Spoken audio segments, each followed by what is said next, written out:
You've probably seen one of these more times than you realize.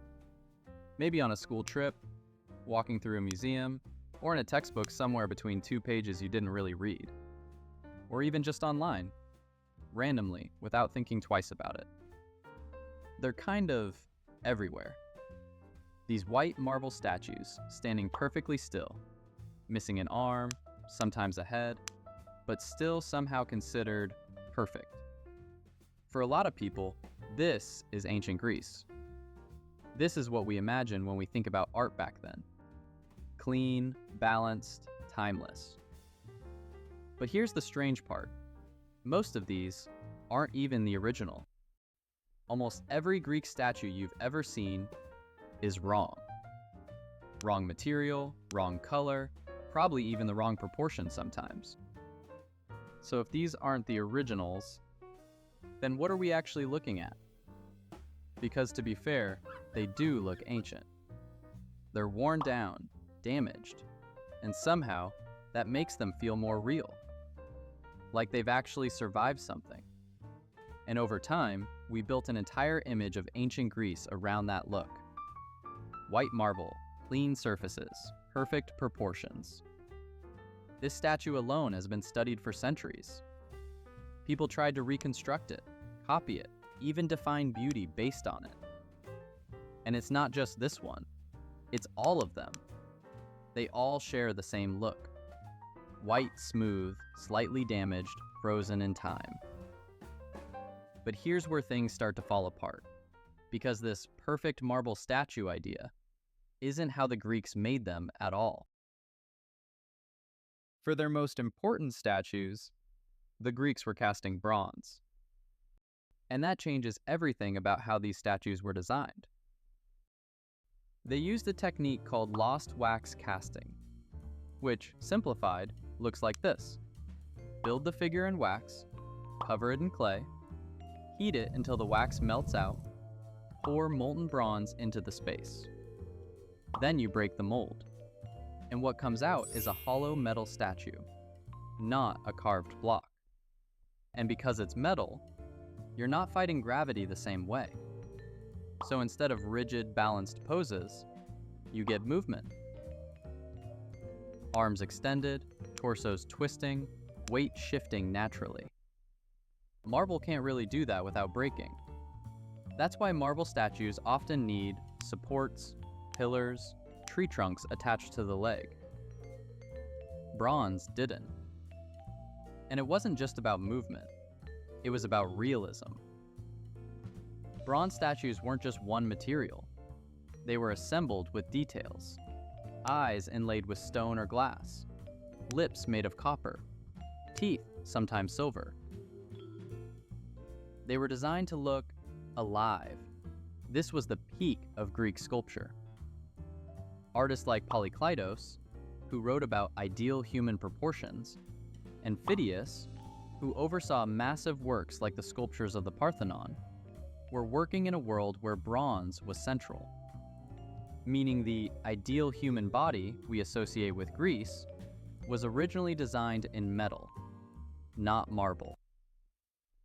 But if bronze was better, more detailed, more dynamic, basically superior in every way, why don't we see it anymore? Because bronze has one problem. It's valuable. Bronze isn't just a material, it's a resource. And in the ancient world, there's no such thing as wasting metal. If you have bronze, you use it.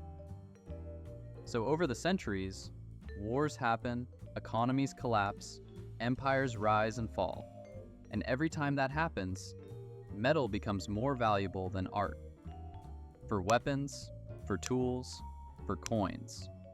And when you're choosing between a beautiful statue or something you can actually use, the statue usually loses. So instead of being preserved, they were taken apart, melted down, recast into something useful. Not because people didn't appreciate art, but because they needed the material more. And this didn't happen once. It happened over and over again, for centuries. Every time a city was conquered, every time resources ran low, another statue disappeared, The metal kept circulating, the statues didn't. The only reason we have any original bronzes left is because they were lost. Shipwrecks, buried ruins, places no one thought to look. They survived by accident.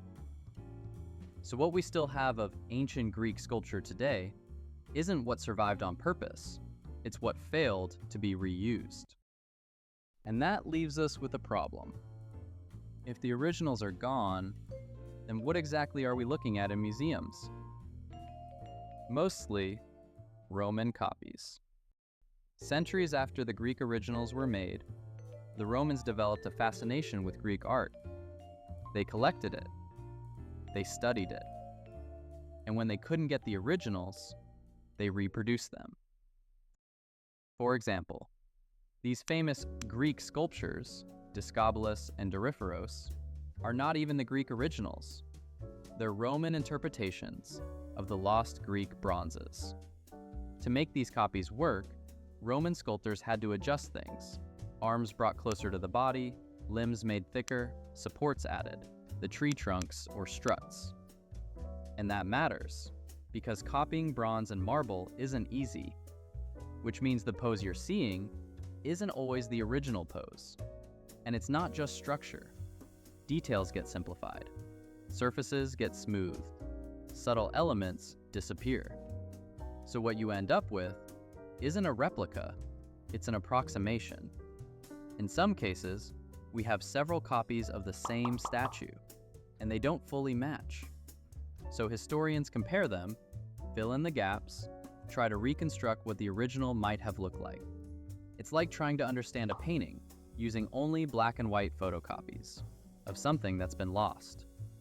And that's the version that shaped our entire idea of Greek art. But even these copies are still missing something major. These statues were painted. Not lightly, not subtly, fully colored. Skin tones, hair, garments, patterns. Some of them were incredibly detailed, with designs that don't survive anymore. They didn't look like marble figures. They looked like people. And if that feels a little off, that's normal, because for centuries, we've been trained to see white marble as classical. But that idea comes from statues that lost their surface. And we know this isn't guesswork, because traces of that paint are still there, just not visible to the naked eye. Using UV light, infrared, chemical analysis, researchers have found reds, blues, greens still embedded in the surface. And to be clear, we don't know exactly what every statue looked like. Reconstructions are based on evidence, but some details are still debated. But the big picture is clear. These statues were never meant to be white. What we're seeing today is what's left after the color disappeared. So when you put everything together, the material is wrong, the originals are gone, the versions we have are copies, and even those are missing their color. So what we call ancient Greek sculpture today isn't what the Greeks actually saw. It's a version that's been translated, simplified, stripped down over and over again. And yet, this incomplete version is what shaped our entire idea of beauty. We built museums around it. We taught it in schools.